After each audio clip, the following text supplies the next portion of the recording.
वासुदेवाय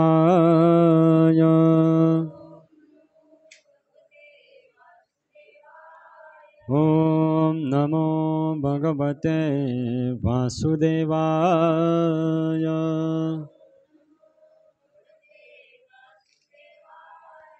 ॐ नमो भगवते वासुदेवाय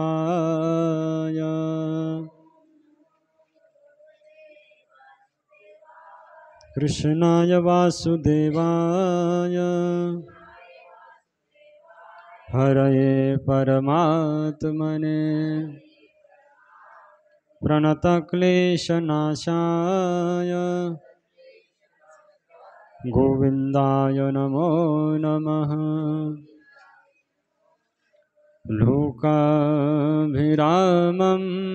रणरङ्गधीरम्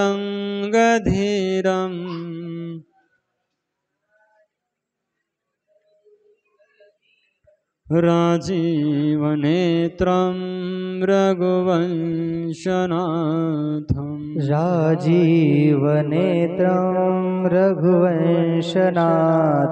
कारुण्यरूपं करुणाकरन्तं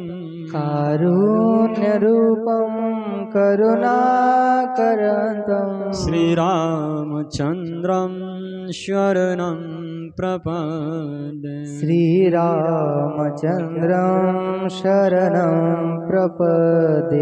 मनोजवं मारुततुल्यवेगं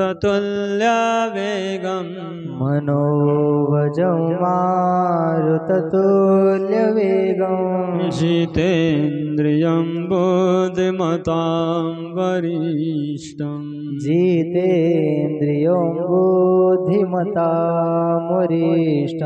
वातात्मजं वानरयूतमुख्यं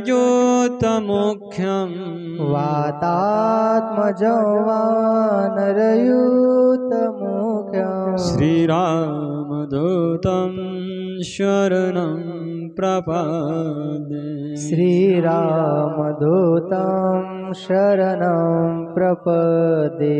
कर्पूरगौरं करुणावतारं संसारसारं भुजगेन्द्रहारं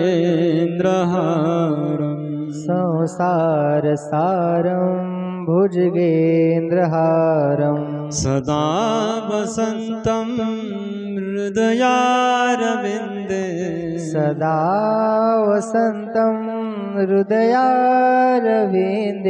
भवं भवानी सहितं नमामि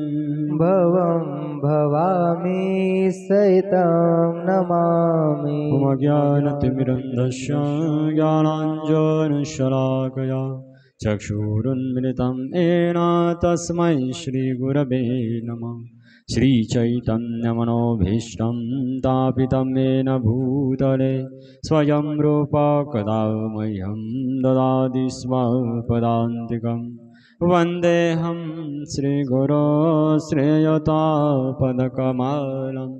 श्रीगुरुन् वैष्णवाञ्च श्रीरूपं साग्रजातं सहगणा रघुनाथान्वितं तं सजीवम् साद्वैतं सावधूतं हरिजनसहितं कृष्णचैतन्यदेवं श्रीराधाकृष्णपादान् सहगणा ललिता श्रीविशाखान्वितं च नमावो विष्णुपादाय कृष्णप्रेष्ठाय भूतले श्रीमते भक्तिवेदान्त स्वामिनिति नामिने। नमस्ते सारस्वते देवे गौरवाणी प्रचारिणे निर्विशेष शून्यवादी पाश्चाद्देशतारिणे नमो महावदन्याय कृष्णप्रेमप्रदायते कृष्णाय कृष्णचैतन्य नामिने गौरत्विषे नमः। हे कृष्णा करुणा सिंधो दीनबन्धो जगत्पते गोपेश गोपिका कान्त राधाकान्त नमोऽस्तुते। तप्तकाञ्चन गौराङ्गी राधे वृन्दावनेश्वरी वृषभानुसुते देवी प्रणमामि हरिप्रिये वाञ्छाकल्पतरुभ्यश्च कृपा सिन्धुभ्येव च पतितानां पावनेभ्यो वैष्णवेभ्यो नमो नमः। जय श्री कृष्ण चैतन्य प्रभो नित्यानंद श्री अद्वैत गदाधर श्रीवासादि गौर भक्तवृंद। हरे कृष्णा कृष्णा कृष्णा हरे हरे, हरे राम राम राम हरे हरे। हरे कृष्णा कृष्णा कृष्णा हरे हरे, हरे राम राम राम हरे हरे। हरे कृष्णा कृष्णा कृष्णा हरे हरे, हरे राम राम राम हरे हरे। हरे कृष्ण। प्रभू रामचंद्राची दिव्य कथा आपण श्रवण करीत आहे तर 15 दिवसापासून। तर ही जी कथा आहे याची फार महिमा आहे, शास्त्रामध्ये सांगितलेलं आहे। चरितम रघुनाथस्य शतकोटी प्रविस्तरम एक एक अक्षरम पुंसा महापातक नाशनम। तर प्रभू रामचंद्राचं चरित्र 100 करोड रामायणामध्ये काय केलेलं आहे?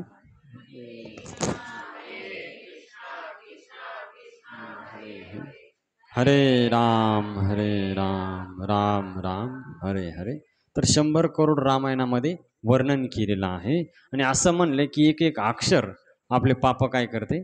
नष्ट करते। तुळशीदासजी पण म्हणतात रामायण शतकोटी अपारा। तर 100 करोड रामायण आहेत तर एक एक अक्षर आपले पाप काय करत आहे? नष्ट करत आहेत। अशी दिव्य कथा आपण श्रवण करीत आहे। तर श्रवण ही पहिली पायरी आहे भक्तीमधली, त्याच्यानंतर पुढच्या पायऱ्या चालू होतात। श्रवणम कीर्तनम विष्णू स्मरणम पादसेवनम अर्चनम वंदनम दास्यम सख्यमात्म निवेदनम। जोपर्यंत आपण भगवंताबद्दल श्रवण करणार नाही तोपर्यंत भगवंताबद्दल प्रेम आपल्या मनात निर्माण होणार नाही, आपल्या हृदयामध्ये निर्माण होणार नाही।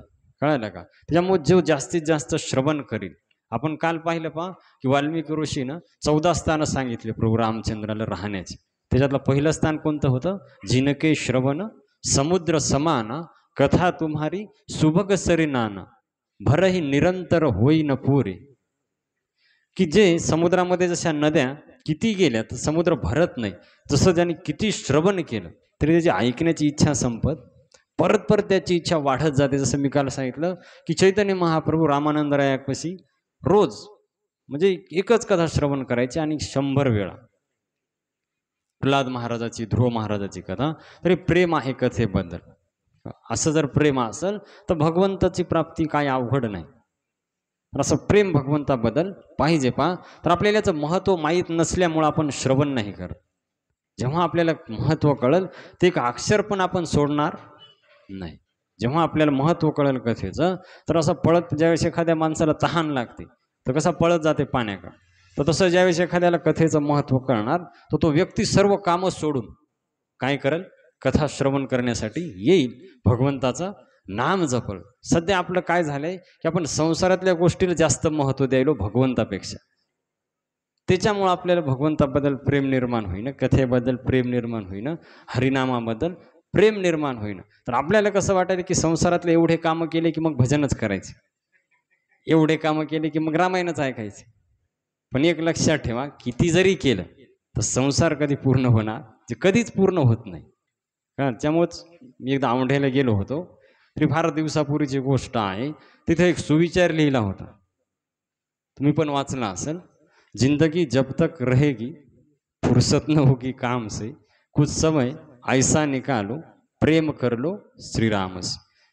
तर जोपर्यंत आपलं जीवन आहे तोपर्यंत आपल्याला वेळ भेटणार नाही, फुर्सत न होगी काम से, पण वेळ काढावं लागेल भगवंतासाठी। कळालं का? तर मग आपल्याला ही कथा ऐकायला वेळ भेटल, हरिनाम जपायला वेळ भेटल, वृंदावनला पंढरपूर जायला वेळ भेटल। नाहीतर असा वेळ भेटणार नाही. वेळ काय करावं लागेल, काढावं लागेल, तर वेळ भेटेल. शास्त्रामध्ये एक श्लोक आहे बा, फार सुंदर श्लोक आहे. तर म्हणले की काय केलं पाहिजे, सर्वात महत्वाचं का आहे.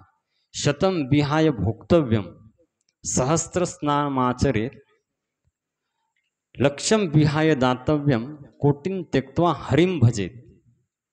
हा श्लोक आहे. पण याचा अर्थ काय आहे की 100 कामं सोडून, शतम विहाय भोक्तव्यम, की 100 कामं सोडून आपण काय केलं पाहिजे, भोजन केलं पाहिजे. कामं किती असले तर ज्यावेळेस टाईम होते तर आपण काय केलं पाहिजे, भोजन केलं पाहिजे. त्याच्यानंतर काय म्हणले की शतम विहाय भोक्तव्यम सहस्त्रम स्नानमाचरेत, तर 1000 कामं सोडून स्नान केलं पाहिजे. आपलं कसं आहे, सगळे कामं करून शेवटी आंघोळ करतो. म्हणजे तर काय म्हणाले, काय केले की 1000 कामं सोडून काय केलं पाहिजे, स्नान केलं पाहिजे. पुढं काय म्हणतात बा, लक्षम विहाय दातव्यम, की 1,00,000 कामं सोडून दान केलं पाहिजे. आपलं काय, सगळं करून जर उरले पैसे तर मग दान द्यायचे. कारण आपलं दुःख तिच्यामुळे आपण शास्त्राचं आज्ञाचं पालन करत नाही. आणि शेवटी काय म्हणतात पहा, कोटीम त्यक्त्वा हरिम भजे, की करोड कामं सोडून हरीचं भजन करायला पाहिजे. किती कामं, 1 करोड. कोटी कामं सोडून भगवंताचं, म्हणजे याचा अर्थ आहे भजन किती महत्वाचं आहे, की आपण एवढे करोडो कामं सोडून, मी अगोदरच सांगितलं की ते सर्व सोडून आपण काय करायला पाहिजे, भगवंताचं भजन करायला पाहिजे. हरे कृष्ण कृष्ण कृष्ण हरे हरे, हरे राम राम राम हरे हरे. आणि फार महत्वाचं कार्य आहे. हरिपाठामध्ये म्हणतो आपण नेहमी, सायास करीशी प्रपंच दिननिशी हरीशी न भजसी कौन्या गुणे. तर दिवस रात्र प्रपंचासाठी आपण मेहनत करतो पण भजन करत नाही. हरीशी न भजसी कौन्या गुणे. तर मग याचं जीवन कसं सुखी होईल, अशा व्यक्तीचं जो भजन करणार नाही त्याचं जीवन सुखी होणार नाही. कळलं का, जो भजन करील, भगवंताचं नाम घेईल, कथा श्रवण करील, भक्ती करील, तो व्यक्ती सुखी होईल. बाकी या जगामध्ये फक्त सुखाचा आभास आहे, खरं सुख नाही. सर्व सुख कुठे आहे, सर्व सुखाचे आगर बाप रखुमा देवीवर. सर्व सुख भगवंतापाशी आहे, पण आपण ते सोडून कुठं शोधायलो, संसारामध्ये. त्याच्यामुळं दुःखी व्हायलो पा. पण या कथा जर आपण ध्यानपूर्वक श्रवण केली तर मग आपल्याला कळलं अध्यात्मामध्ये काय सुख आहे. जर ध्यानपूर्वक जर आपण कथा श्रवण केली, जशी धुंधुकारीने केली होती, ध्यानपूर्वक श्रवण केली आणि एकाच कथेमध्ये तो परमधामाला काय झाला, प्राप्त झाला. कारण तो कथा श्रवण करायचा, त्याचं चिंतन करायचं. ध्यानपूर्वक जर आपण कथा श्रवण केली तर आता आपण अयोध्येमध्ये जाणार. ध्यानपूर्वक जर ऐकली तर चिंतन जे आहे ते कुठं जाणार, आपलं अयोध्येमध्ये, की काय लीला चालू आहे. जसं काल आपण कथा श्रवण करू लागलो की प्रभू रामचंद्र चित्रकूटावर निवास केल्याच्या नंतर सुमंत्र वापस आले, आणि वापस आल्याच्या नंतर त्यांनी दशरथ महाराजाला सांगितलं की राम येणार नाही. आणि मग दशरथ महाराजाला फार विरह झाला. दशरथ महाराजांनी राम राम करत प्राण काय केले, सोडून दिले. आणि आता राज्यावर बसण्यासाठी कोणीच नाही. भरत आणि शत्रुघ्न कुठे गेले होते, मामाच्या गावाला. आणि मग वशिष्ठ ऋषींनी तात्काळ दूत पाठवले, भरत शत्रुघ्नाला घेऊन आले. आणि त्यांना फार दुःख झालं ज्यावेळेस त्यांनी पाहिलं की सर्वत्र अयोध्येमध्ये दुःख पसरलं होतं. प्रत्येक जणाच्या चेहऱ्यावर काय होतं, दुःख होतं. आणि मग कैकेयीने त्यांचं स्वागत केलं, आपण काल ऐकलं विस्तारपूर्वक, आणि सांगितलं की असं असं झालं होतं. आणि मग त्याच्यामुळे दशरथ महाराजाचा मृत्यू झाला. तर भरत महाराजाचं एवढं प्रेम होतं पहा प्रभू रामचंद्राबद्दल, तर म्हणली आजपासून मी तुला आई म्हणणार नाही. कैकेयी बनायचे भरत महाराज त्या दिवसपासून, कारण तो आम्हाला माझ्या रामापासून काय केलंय, दूर केलेला आहे. किती प्रेम आहे बघा. स्वतःच्या आईला पण त्यांनी काय केला, त्याग केला भरत महाराजांनी. कशासाठी, भगवंतासाठी. कळलं का. तर हे आहे भगवंताबद्दल प्रेम भरत महाराजाचं. आणि ज्यावेळेस आईचा त्याग केला आणि मग कौशल्यपाशी गेले, कौशल्या मातेपाशी, तर कौशल्या मातेपाशी गेल्याच्या नंतर रडू लागले भरत महाराज. कारण त्यांना फार दुःख झालं की माझ्यामुळे हे झाले. भरत महाराजाला राज्य दिलं ना, म्हणून रामाला वनवासाला जावं लागलं. तर त्यांना फार दुःख झालं. आता त्यांचा काही दोष नव्हता, पण ते स्वतःला दोषी समजू लागले भरत महाराज. तर काय म्हणतात, काल आपण ऐकलं की म्हणजे जगातले सर्व पाप जे आहेत, गोहत्येचं पातक, गुरुला मारल्याचं पातक, आईवडिलाला मारल्याचं पातक, ते सर्व पातक मला लागो जर मी कैकेयीच्या कटामध्ये सामील असेल तर भरत महाराज असं म्हणू लागले. तर कौशल्याला माहित होतं हा याचं किती प्रेम आहे कोणावर, रामावर. तर मग कौशल्या माता काय म्हणते पहा, राम प्राण होते प्राण तुम्हारे, तुम्ही रघुपती प्राण होते प्यारे. तर म्हणले हे भरता मला माहित आहे तू श्रीरामाला प्राणाहून प्रिय आहे आणि तुला पण श्रीराम प्राणाहून प्रिय आहे. दोघांचं प्रेम मी लहानपणापासून मला माहित आहे म्हणले, त्याच्यामुळं तू आता चिंता करू नको. कारण म्हणले एक वेळेस काय म्हणते माता कौशल्या पहा, की चंद्र विष ओकल. आता चंद्र अमृताचा वर्षाव करते माहिती ना, चंद्राचं प्रकाश किती शीतल असते. तर म्हणजे एक वेळेस चंद्र विष ओकल, त्याच्यानंतर जे बर्फ आहे त्याच्यातून आगीचा वर्षाव होईल, कौशल्या माता म्हणेल.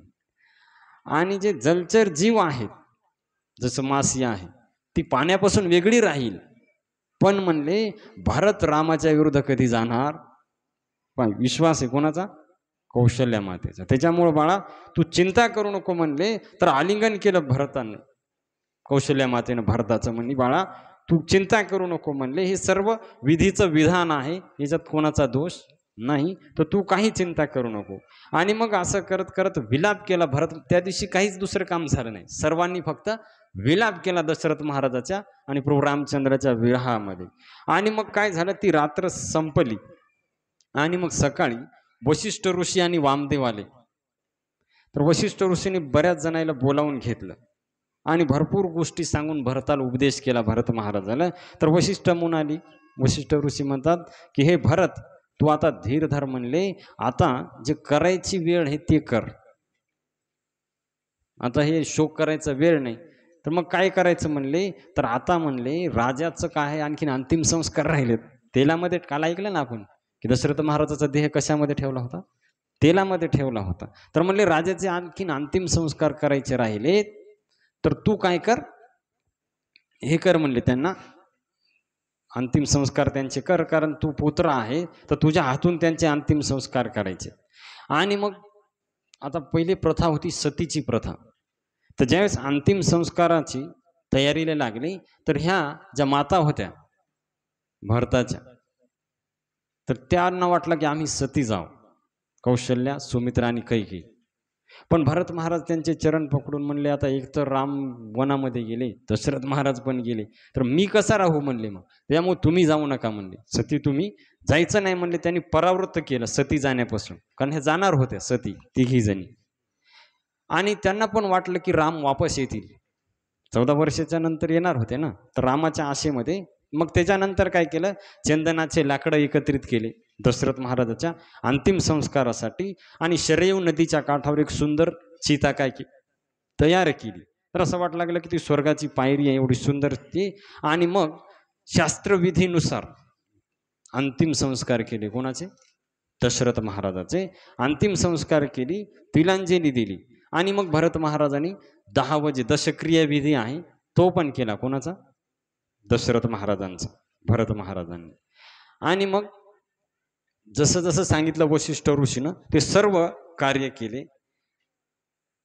आणि ज्यावेळेस सूतक संपलं, सूतक ज्यावेळेस 10 दिवसाच्या नंतर सूतक संपलं, तर त्याच्यानंतर मग त्यांनी ब्राह्मणाला दान दिल्या बऱ्याच गोष्टी दशरथ महाराजाच्या कल्याणासाठी. तर सर्व म्हणे जसं वडिलाचं हित होईल त्या सर्व गोष्टी भरतांनी केल्या. आणि मग एक मुहूर्त पाहिला वशिष्ठ ऋषीनं आणि सर्वांना भरताला आणि बाकी सर्व प्रजेला बोलवलं, जे प्रमुख होते ते शत्रुघ्न आणि दोघाला पण बोलवणं पाठवलं सभेमध्ये, जी राजसभा होती. कारण आता सिंहासन रिकामं झालं ना, दशरथ महाराजांनी शरीर सोडलं आणि राम वनामध्ये निघून गेले, सिंहासनावर कोणीच नाही. तर त्याच्यामुळे वशिष्ठ ऋषीनं काय केलं की बोलवलं भरत महाराजाला, शत्रुघ्नाला, आणि 2-4 नीतीच्या गोष्टी सांगितल्या भरताला, की आता जे कैकेयीनं हेच केलेलं आहे कुटील कृत्य म्हणले, तर ते आता काही ते झालं गेलं विसरून जा म्हणले, पण आता पुढचं जे कार्य आहे ते करणं फार आवश्यक आहे. तर म्हणले ऐक म्हणले भरता, तर लाभ हानी, जीवन मरण, कीर्ती अपकीर्ती, हे सर्व विधीच्या हातामध्ये आहे. याच्यात कोणाचा दोष देण्यात, कोणाला जसं काल आपण पाहिलं, तर कोणाला दोष देण्यात काही फायदा नाही म्हणले. तर कोणाला दोष द्यायचा म्हणले, कोणावर राग करायचा, तर दशरथाबद्दल तर शोक करायचं काही कारणच नाही. कारण त्यांनी जीवनभर प्रभू रामचंद्रावर प्रेम केलं आणि सर्व धर्म कमवला, धर्माने राज्य केलं आणि मृत्यूच्या टायमाला रामाचं स्मरण करत करत शरीर सोडलं, तर त्यांची तर परमगती प्राप्त झाली, त्यांच्याबद्दल तर काही चिंता नाही. तर आता तुझ्या पित्यासारखा राजा कोणी झाला नाही. भरत महाराजाला सांगायला की सर्वजण म्हणे स्वर्गामध्ये पण जायचे दशरथ महाराज, तर त्याच्यामुळं तुझ्यासारखा पुत्र आहे, लक्ष्मणासारखा, रामासारखा, शत्रुघ्नासारखा, तर त्यांच्या उद्धाराबद्दल आणि त्यांच्याबद्दल शोक करण्याची काही आता गरज नाही म्हणले. फार भाग्यवान होते म्हणले दशरथ महाराज. आणि त्यांची अंतिम काय होते वरदानाचे जे होते, तर काय वरदान होतं की भरताला राज्य आणि रामाला वनवास. तर त्याच्यामुळे म्हणले आता तो राज्याचा काय करायला पाहिजे, स्वीकार करायला पाहिजे, कारण सिंहासन रिकामं ठेवता येत नाही. तर तुला आता राज्य स्वीकार करावं लागेल म्हणले, कारण तुझ्या वडिलाला वचन फार प्रिय होतं आणि वचनासाठी त्यांनी काय केलं, त्याग केला. स्वतःच्या शरीर मेले ना ते वरदान देण्यामुळं. जसं ते म्हणत होते ना, रघुकुल रीत सदा चली आई, प्राण जाई पर वचन न जाई. तर त्यांनी शरीर सोडलं म्हणजे कशासाठी, वचनासाठी. प्रभू राम वनामध्ये गेले कशासाठी, वचनासाठी. त्याच्यामुळे आता तुला पण काय करावं लागेल, राज्याच्या सिंहासनावर बसावं लागेल, ते वचन किंवा वडिलाचं पालन करण्यासाठी. नाहीतर म्हणले की जसं म्हणे ययातीचा जो पुत्र आहे पुरू, त्याने आपलं तारुण्य दिलं कोणाला, ययातीला भागवतामध्ये कथा येते. त्याच्यानंतर परशुरामांनी आपल्या आईचं मस्तक कापलं कशासाठी, वडिलाच्या आज्ञेसाठी. तर त्याच्यामुळे म्हणले तू पण आता काय कर, राज्याचं स्वीकार कर, सिंहासनाचा स्वीकार कर.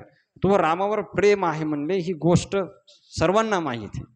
पण म्हणले आता जी आवश्यक गोष्ट आहे, तर तू हे राज्य जोपर्यंत राम वनामध्ये आहे तोपर्यंत कर, आणि जेव्हा राम वापस येतील तर तू ते राज्य त्यांना परत दे. तर असं तू कर म्हणले. आणि सर्वजण हात जोडून म्हण लागले भरत महाराजाला की तू अशा प्रकारे काय कर, राज्य कर.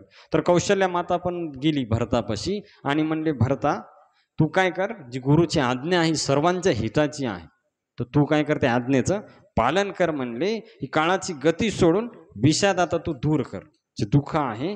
तर प्रभू राम वनामध्ये आहेत म्हणले, दशरथ महाराज स्वर्गामध्ये गेले, तर तू जर असा बावरून गेला तर या अयोध्येचं पालन कोण करील म्हणले. त्याच्यामुळं आता तू काय कर, विधाता प्रतिकूल हे म्हणे, काळ कठोर आहे, तरी पण तू धीर धर आणि गुरुची आज्ञा मानून सिंहासनाचा काय कर, स्वीकार कर. तर भरताच्या वचनाचं सर्वांनी अनुमोदन केलं. म्हणजे जे म्हणाले कौशल्या माता आणि गुरु वशिष्ठ, ते सर्वांनी काय करायला पाहिजे, सांगितलं भरताला तू आता राज्य घ्यायला पाहिजेत म्हणले. आता हे सर्वांना चांगलं वाटू लागलं, पण भरत महाराजाला असं वाटू लागलं की ते एकदम दुःख वाटू लागलं ते ज्यावेळेस हे म्हणल्याच्या नंतर. तर भरत महाराज व्याकुळ झाले आणि त्यांच्या हृदया म्हणजे डोळ्यातून अश्रू काय होऊ लागले, वाहू लागले. त्यांना सुख नाही वाटलं, बाकी सर्वांना वाटू लागलं की यांना आता राज्याचा स्वीकार करावा. तर त्यांनी हात जोडून प्रार्थना करू लागले कोणाला, वशिष्ठ ऋषी. म्हणले गुरुदेव तुम्ही फार चांगला उपदेश केला म्हणले, मातेनं पण आज्ञा केली, हे बरोबर आहे म्हणले, आणि मला तसं करायला पाहिजे, कारण गुरु पितु मातु स्वामी हितबानी सुनिमन मोदित करिय भली जाणी. कारण गुरु पिता माता स्वामी आणि सुरत यांचं सांगणं प्रसन्न मनाने योग्य मानून ते केले पाहिजे, असं म्हणतात भरत महाराज. उचित अनुचित याचा विचार करायची गरज नाही, तर जे सरळ त्यांचा काय करायला पाहिजे, स्वीकार करायला पाहिजे. तर तुम्ही मला असा उपदेश केलाय ज्याच्यामध्ये माझं हित आहे, सर्व खरं आहे म्हणे, की माझे वडील स्वर्गामध्ये गेलेत, सीताराम लक्ष्मण वनामध्ये आहेत, आणि तुम्ही असं समजायले की माझं ज्याच्यामध्ये कल्याण आहे ते हे करायले. तर एक लक्षात घ्या म्हणे, माझं कल्याण आहे सीतारामाची सेवा करण्यामध्ये. भरत महाराज काय म्हणत आता की माझं कल्याण आहे कशामध्ये, सीतारामाची सेवा कल्याण म्हणजे. आणि रामाच्या सेवेखेरीज माझं कल्याण कशानंच होणार, तुम्ही जे म्हणाले सिंहासनावर बसल्यानं कल्याण होईल, तर मला असं वाटते म्हणे की रामाची सेवा केल्याशिवाय माझं कल्याण होणार नाही. म्हणले की जसं वस्त्र जर नसेल तर दागिन्याचं ओझं काय व्यर्थ आहे, वैराग्य नसेल तर ब्रह्मचर्याचे विचार काय व्यर्थ आहेत म्हणले. तसंच म्हणले सीताराम नसेल तर माझं राज्य करणं काय आहे व्यर्थ आहे, मी काही राज्य करणार नाही म्हणले, माझं जे आहे धर्म आहे की सीतारामाची सेवा करणं आणि ते मी पालन करणार. कारण माझ्यामुळं सीतारामाला वनवासामध्ये जावं लागलं, तर कैकेयीनं मला हे केलं. आणि दुसरी गोष्ट म्हणली की तुम्ही वरदानाचा क्रम सांभाळला नाही. क्रम काय होता? पहिलं वरदान कोणतं होतं आपण ऐकलं ना? एक वर देहू भरत ही टीका. पहिलं वर काय होतं की भरताला राज्य. आणि मग दुसरं वरदान होतं तापसवेश विशेष उदासी 14 वर्ष राम वनवासी. तर पहिलं वरदान होतं म्हणजे भरताला राज्य आणि दुसरं काय होतं? रामाला 14 वर्ष वनवास. तर तुम्ही हे पहिलं वरदान अगोदर करायला पाहिजे होतं. तुम्ही क्रम उलटा केला. अगोदर रामाला काय केलं? वनवासामध्ये पाठवलं आणि आता मला राजा करायचे. तर एक लक्षात ठेवा, म्हणजे ज्यानं नुसतं राज्याचं सिंहासनाला समजा नाव ज्याचं घेतलं राज्यासाठी, तर त्याच्यामुळं वडील स्वर्गामध्ये गेले, भावाला वनवास झाला, सर्व अयोध्येतले लोक दुखी झाले. आणि जर मग तसा व्यक्ती जर म्हणले सिंहासनावर बसला, पहा किती नम्रता आहे भरत महाराजाची. तर मोही राजवाटी देही येऊ जबही रसा रसातल जाई तबही. जर म्हणले मला तुम्ही जबरदस्ती हातानं राज्य दिलं, तर माझ्या या पापामुळे ही पृथ्वी रसातळाला जाईल. जसं हिरण्याक्षाने घेऊन गेला होता ना, कुठं? पृथ्वीला रसातळाला घेऊन गेला होता हिरण्याक्ष.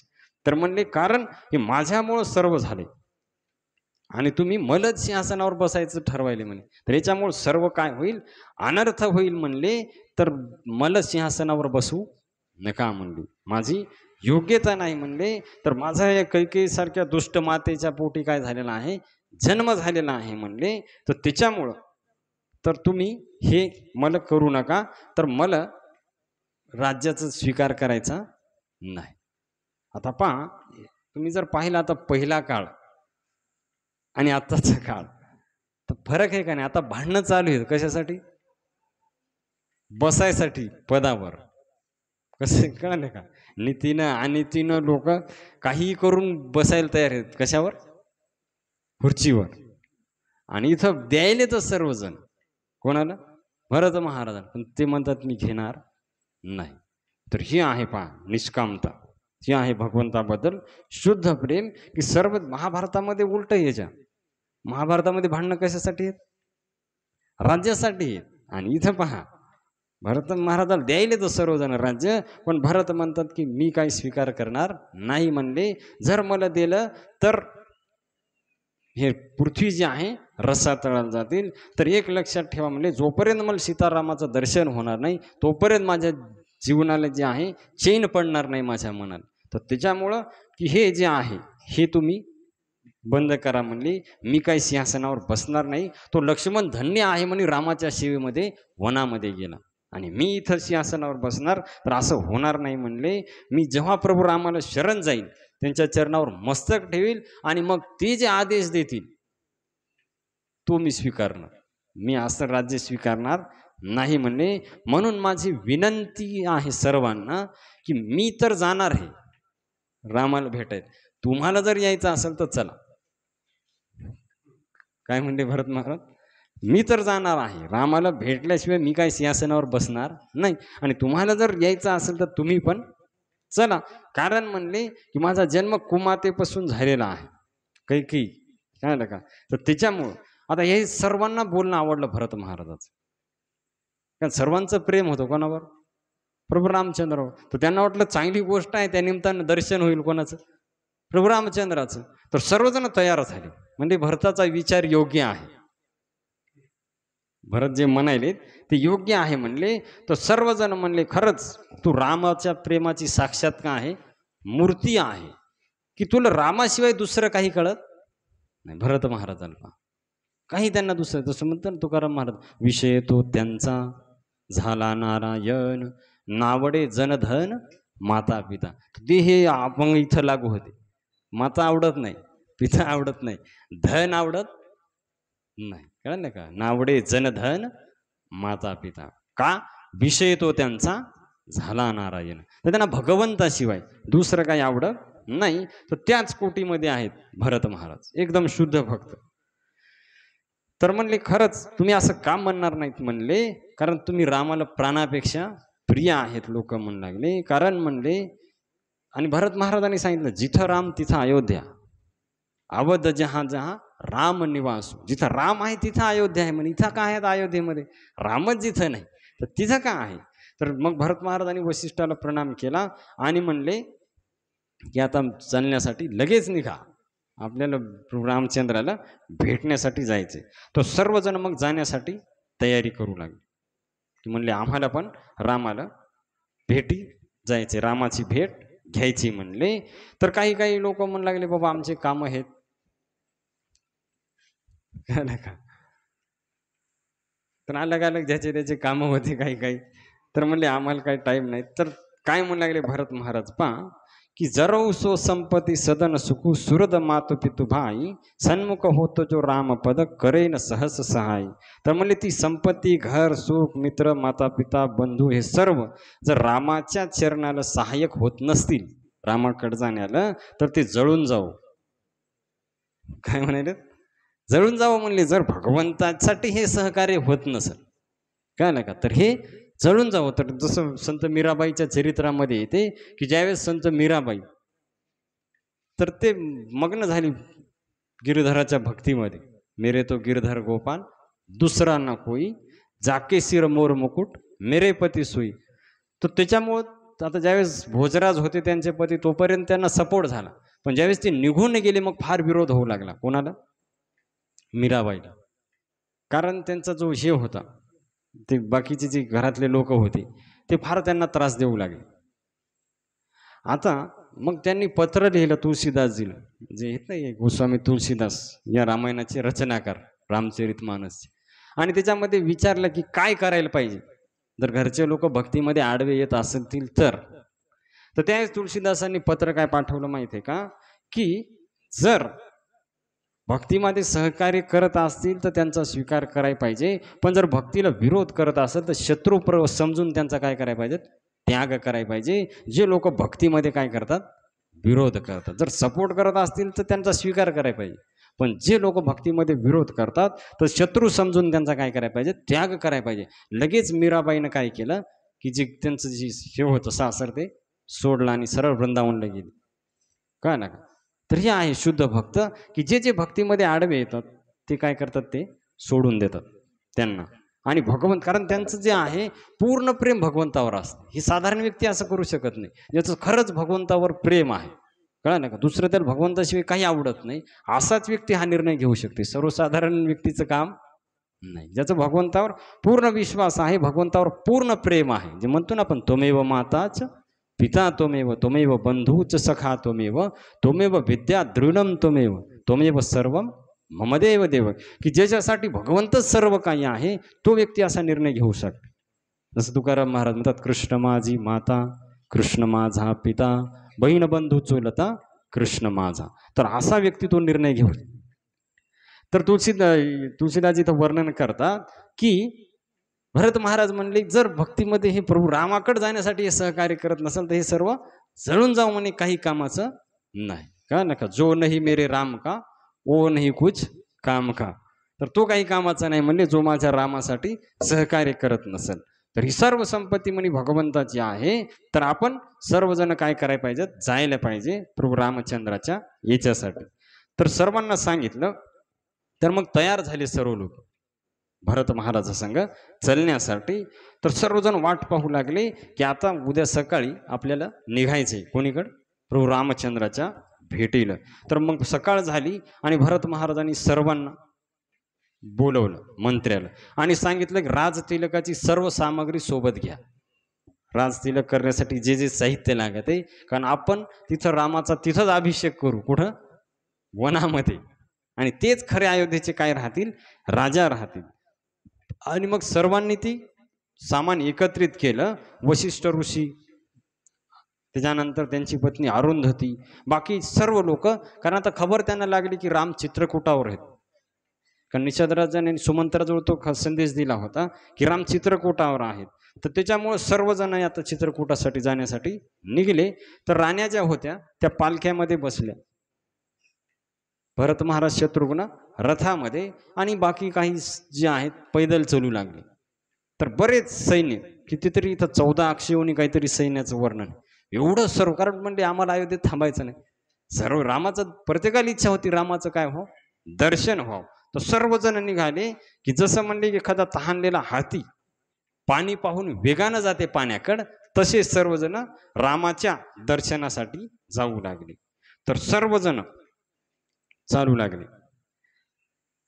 आता भरत महाराज पैदल चालू लागले अगोदर.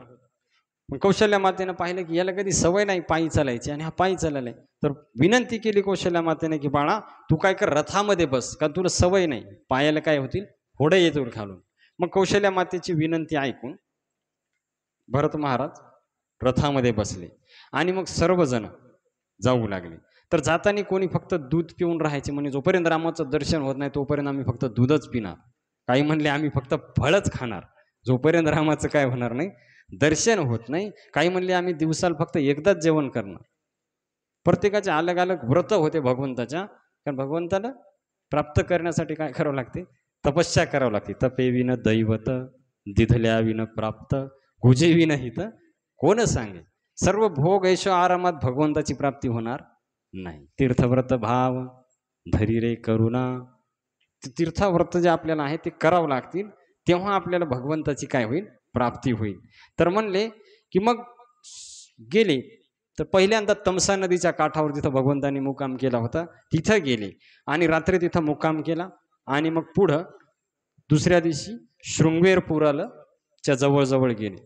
तर निषाद राजाच्या गुप्त सेवकांनी खबर आणली की भरत सर्व सैन्य घेऊन यायलाय शृंगेरपुराच्या दिशेनं. तर निषाद राजाला संशय आला. काय आला, संशय आला की सर्व सैन्य घेऊन यायला, याचा अर्थ हा रामाला मारण्यासाठी जात आहे. आता त्याच्या मनामध्ये बी प्रेम आहे कोणाबद्दल, रामाबद्दल. त्याचा काही संशय वाईट नाही, ते काय स्वतःच्या स्वार्थासाठी नाही, त्याचा संशय कोणाबद्दल आहे. तर आचार्य सांगतात की हे अशा प्रकारच्या अडचणी येतात जेव्हा आपण भगवंताकडे जातो. पहिली अडचण काय आहे, आराम. आपण तपस्या सुरू केली की 2-4 लोक जमा होतात. काय म्हणले, पहाटे उठाय, मस्त आरामात झोपायचं, हे नाही खायचं ते नाही खायचं. अरे काय केले का देवान खाण्यासाठी. मग आपल्याला वाटते बरोबर आहे, मग आपली तपस्या कमी होते, काय ना का. पण तसं नाही, भगवंताची प्राप्ती करायची असेल तपस्या करायलाच पाहिजे. एकादशी व्रताचं पालन करायला पाहिजे, काय ना का. भगवंताचं नाम जपायला पाहिजे. हरे कृष्णा कृष्णा हरे हरे, हरे राम राम राम हरे हरे. आणि दुसरा भक्तिमार्गामध्ये मग अडथळा आहे ते संशय. सर्व जर झालं मग मनामध्ये काय निर्माण होते, खरंच असेल का, कोण पाहिलंय, काय ना काय. हा संशय आला की मग अशा व्यक्तीचा विनाश होते. भगवंत सांगतात संशयात्मा विनश्यते. तर संशय भक्तीमध्ये, त्याच्यामुळे भक्तीमध्ये भावाला श्रद्धेला महत्व आहे की निसंशय ती व्यक्ती, त्याच्यावर काय करायला पाहिजे, विश्वास ठेवायला पाहिजे. जे सांगितले त्याच्यावर तिथं आपलं डोकं चालवायचं.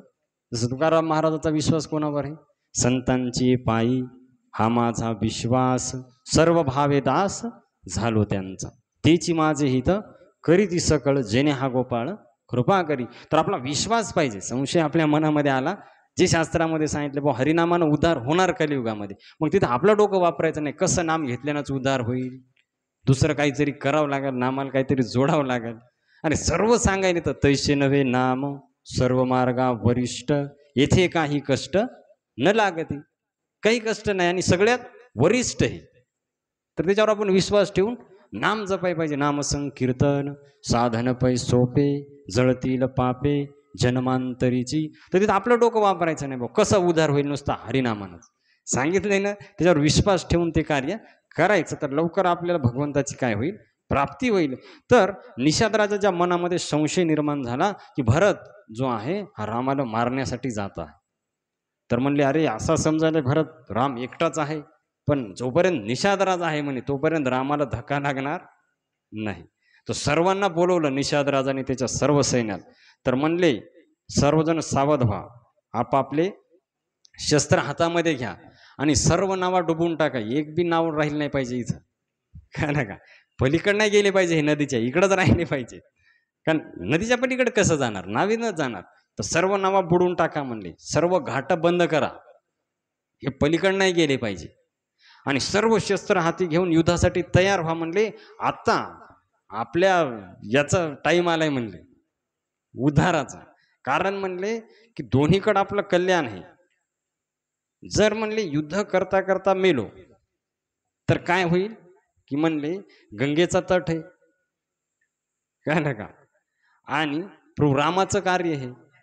गंगेचा तट, रामाचं कार्य, हे क्षणभंगुर शरीर तर नष्ट होणार आहे, पण अशा युद्धामध्ये ज्यावेळेस मरण होईल तर भगवंतापाशी आपण जाणार. आणि जर आपण युद्धात जिंकलो तर प्रभू रामाची सेवा आपल्याला प्राप्त होणार. तर दोन्हीकडे आपलं कल्याण आहे. त्याच्यामुळे तुम्ही घाबरून पळून जायचं नाही, म्हणजे सर्वांनी सज्ज व्हा. किती जरी सैन्य असलं तर मागं यायचं नाही. काय करायचं आपल्याला, युद्ध करायचंय म्हणले. कारण मी युद्ध करीन म्हणले, आणि भगवंतासाठी आपले शरीर पण सोडून देईन रघुनाथासाठी. तज हो प्राण रघुनाथ निहो रे, दुहू हात मुद मोदक मोरे. तर दोन्ही हातामध्ये माझ्या लड्डू येत म्हणले.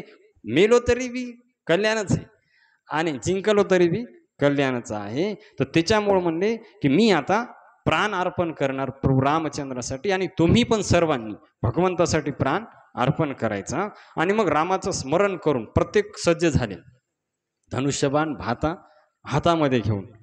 तर ज्यावेळेस सर्वजण तयार झाले, सगळेच तयार हो म्हणजे, जेवढे सैनिक आहेत आपले, एक पण घरी राहिलं नाही पाहिजे, सर्वांनी. तर सर्व आनंदानं म्हणले तुम्ही जे म्हणतात तसंच होईल, चिंता करू नका. तर सर्वांनी प्रभू रामचंद्राचं स्मरण केलं आणि आपापल्या धनुष्याला दोऱ्या लावून सज्ज झाले. आता ज्यावेळेस सर्वजण तयार झाले आणि निषादराज निघाला युद्ध करण्यासाठी, आणि तिकडून भरत महाराज त्यांचं सैन्य यायले. तर त्यावेळेस काय झालं पहा, की एक वृद्ध व्यक्ती होता तिथं त्या निषादराजाच्या नगरामध्ये, शृंगेरपुरामध्ये. तर त्यावेळेस शृंगेरपुरामधला तो वयोवृद्ध जो होता, तर त्यांनी काय केलं की म्हणले, अरे हे असं तुम्ही कसा विचार करायला की भरत युद्ध करायला चाललाय, हे तुम्ही कशावर निर्णय काढला हा की भरत युद्ध करायलाच जात आहे. तो जर भगवंताला भेटायला जात असेल, रामाला मैत्री करायला जात असेल, हे पण होऊ शकते. तर म्हणजे जोपर्यंत तुम्ही परीक्षा नाही पाहणार भरताची, तोपर्यंत युद्ध करू नका, कारण नंतर पश्चाताप करावा लागेल तुम्हाला. तर निषादराज बुद्धिमान होता, त्याला वाटलं याचं म्हणणं बरोबर आहे. डायरेक्ट म्हणजे विचार न करता जर कार्य केलं तर नंतर काय होते, मग पश्चाताप होते. तर मग म्हणले की ठीक आहे म्हणले, आपण त्याची परीक्षा घेऊ, पश्चाताप करावा लागेल म्हणले, म्हणून आपण परीक्षा घेऊ म्हणले. तर मग परीक्षेसाठी काय केलं पहा, त्यांनी 3 पात्र मागवली, 3 थाळ्या मोठ्याल्या. तर एका थाळीमध्ये मासे, एका याच्यामध्ये पैसे, आणि एका याच्यामध्ये कंदमूळ फळ. तर तिन्ही म्हणले घेऊन जा. तर भरत कोणती भेट स्वीकार करते ते सांगा. कारण म्हणले की आहाराहून व्यक्तीची परीक्षा होते.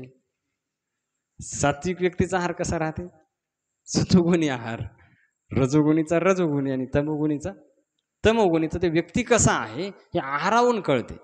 तर तिन्ही प्लेट ज्यावेळेस घेऊन गेल्या, तर भरत महाराज म्हणले मला काही पाहिजेत नाही, पण तुमच्या प्रसन्नतेसाठी मी कंदमूळ स्वीकार करतो, कंदमूळ आणि फळ. तर त्यावेळेस त्यांना कळालं की हा व्यक्ती रामाला भेटण्यासाठी जात आहे, आणि एवढा सात्विक व्यक्ती रामाला मारू शकत नाही. मग त्याचा संशय दूर झाला. पण आहाराहून व्यक्तीचे काय होते, परीक्षा होते की तो खाते काय. सत्वगुणी आहार जर असेल तर तो व्यक्ती सात्विक असते.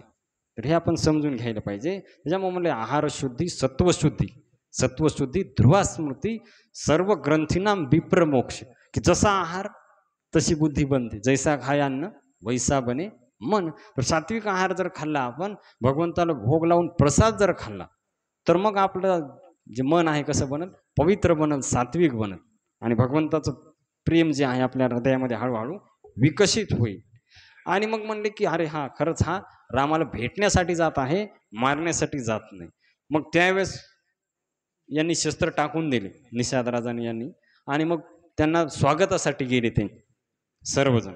आणि ज्यावेळेस वशिष्ठ ऋषीला पाहिलं कोणी, निषादराजांनी, तर दुरूनच प्रणाम केला, नाव सांगून की म्हणले महाराज मी निषादराजा आहे, शृंगेरपूरचा राजा, मी तुम्हाला काय करत आहे, प्रणाम करत आहे. तर भरत महाराजाला वशिष्ठांनी सांगितलं हा रामाचा मित्र आहे. वशिष्ठ ऋषी सांगितलं हा रामाचा काय. तर ज्यावेळेस हे ऐकलं भरतानी की हा रामाचा मित्र आहे, तर लगेच रथातून खाली उडी मारली आणि पळत पळत जाऊन निषाद राजाला प्रणाम करायला. कोण? भरत महाराज. आता ते निषाद कळायला एकदम खालची जात, त्याला भरत महाराज किती प्रेम असेल त्याच्या. ज्यावेळेस दंडवत करत हे पाहिलं निषाद राजाने की भरत आपल्याला दंडवत करायला आपल्यासारख्या नीच व्यक्तीला, तर ते त्यांनी काय केलं, भरताला उचललं आणि आलिंगन केलं. आणि त्याला असं वाटू लागलं की म्हणजे भरताला की आता लक्ष्मणाचीच काय झाली, मित्र होता ना रामाचा. मग आलिंगन केलं. तर ही ज्यावेळेस वार्ता ही झाली तर सर्वत्र मग आनंद हे करू लागले, काय धन्य आहे निषादराज, भगवंताचा मित्र आहे. तर म्हणले मग देवांना पण आनंद झाला की काय खरंच धन्य आहे, भरत पण धन्य आहे आणि निषादराज पण धन्य आहे. त्यांनी वरून काय केले, फुलाचा वर्षाव केला. म्हणले तर खरंच आहे म्हणे की ज्याचा राम, ज्याचा बंधू आहे तो भरत काय साधारण थोडा असणार आहे की ज्याचं नाव घेतल्यानं म्हणले. पहा इथं काय म्हणतात तुळशीदासजी, राम राम कही जमू हाही तीनही न पाप पुंज समूहाई. की जे लोक जांभळी देतानी पण राम राम म्हणतात, कवा जांभळी देतानी पण आळसामध्ये बी राम राम म्हणतात, तर त्यांचे पण पाप नष्ट होतात. पहा कसे, आळसामध्ये बी. आता जांभळल्याच्या नंतर ज्यावेळेस आपण म्हणतो राम राम म्हणतात ना काही काही लोक, तर त्यांचे पाप बी नष्ट होतात म्हणले. तर इथं गुहाला प्रत्यक्ष प्रभू रामचंद्राने आलिंगन दिल्याच्या नंतर तो का पवित्र बनणार नाही. भगवंताने आलिंगन केलं ना निषाद राजाला जायच्या अगोदर, तर तो का पवित्र बनणार नाही म्हणले की जेव्हा कर्मनासा नदीचं पाणी गंगेमध्ये मिळते तर कर्मनासाचं नाव थोडं घेते कोणी, काय म्हणतात ही का आहे, गंगा आहे. तसं निषादराज आहे निज जातीचा, आहे अपवित्र, पण रामाने स्वीकार केल्यामुळे निषादराज काय झाला, आता पवित्र झाला, तो नीच राहिला नाही. हे का सांगायले तुळशीदासजी, कारण भरत एकदम श्रेष्ठ आहे आणि निषादराजात दंडवत करायला, त्याच्यामुळे हे सांगायले की निषादराज का श्रेष्ठ झाला, तर भगवंताच्या भक्तीमुळं, भगवंताच्या नामामुळं. तिथं वाल्मिक ऋषीचं उदाहरण द्यायला तुळशीदासजी, आपण कथा ऐकली त्या दिवशी, उलटा नाम जपत जग जाना वाल्मिक भय ब्रह्म समाना. तर म्हणजे सरळ नावाचं द्या सोडून उलट नाम जपून, कसं मरा मरा मरा, आपण ऐकलं त्या दिवशी, मरा मरा राम जपून, मरा मरा नाम जपून वाल्याचा काय झाला, वाल्मिक ऋषी झाला. तर हे आहे भगवंताच्या नामाचं सामर्थ्य. त्या रामाने आलिंगन ज्या निषादाला केलं तर तो का धन्य होणार नाही, तुळशीदास म्हणतात. हरे कृष्णा कृष्णा हरे हरे, हरे राम राम राम हरे हरे. तर मग त्या दोघांनी बोलाबोली झाल्यानंतर निषाद राजाने भरताला विचारलं आणि भरत महाराजांनी निषाद राजाला विचारलं. तर दोघांमध्ये फार मैत्री झाली नंतर, कारण दोघांचं केंद्रबिंदू कोण होता, प्रभू श्रीराम. तर त्याच्यामुळं तर त्यावेळेस म्हणले की आज मी धन्य झालो. भरत महाराज म्हणे तुमच्या दर्शनाने मी आज, कारण तुम्ही रामाचे काय आहेत, मित्र आहेत म्हणले. तर इथं काय म्हणतात आता निषादराज काय म्हणतात, म्हणजे दोघं किती नम्र आहेत की म्हणले राम किन आपण जबहिते भयव भुवन भूषण तबहिते.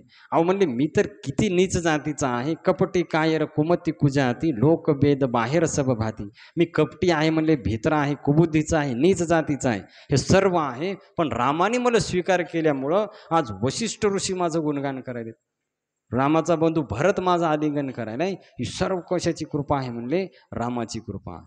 तर एक लक्षात ठेवा पा, तर इथं जातीचा कोणत्या वर्णामध्ये तो कोणता याला किंमतच नाही भक्तीमध्ये, का ना का. जर खरंच भक्ती करणारा असेल तर तो जातीवाद पाळत नाही. जातवित गोत कुळशील मात भजे कात्वरित भावनायुक्त. आणि भक्तीमध्ये बी जर येऊन जातीवाद असेल तर भक्ती आणखीन समजलेली नाही. कारण माझ्या कानावर आलं की बऱ्याच गावामध्ये या समाजाचा महाराज आम्हाला लावायचा, मग भक्ती करायली कशाची,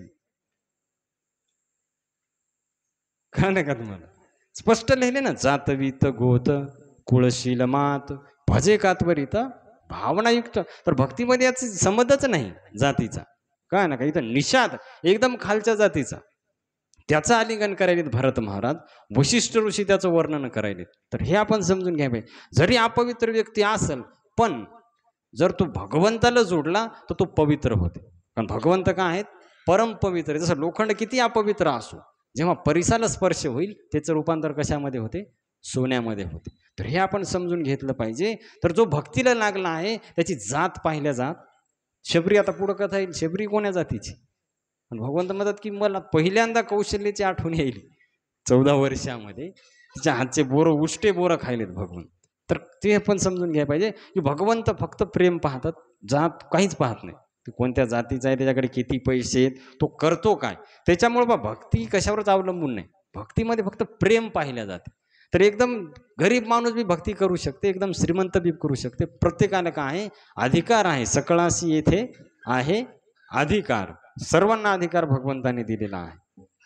आणि त्याच्यानंतर मग निषादराजाचं ते प्रेम आणि नम्रता पाहून फार आनंद झाला सर्वांना. किती नम्र आहे, सर्व असून बी नम्रता आहे. त्याच्यानंतर राण्याला प्रणाम केला निषादराजांनी. त्यांनी आशीर्वाद दिला, तू आनंदानं राहे म्हणले. तर सर्वजण म्हणू लागले की निषादराजा जीवनाचा लाभ काय झाला, प्राप्त झाला.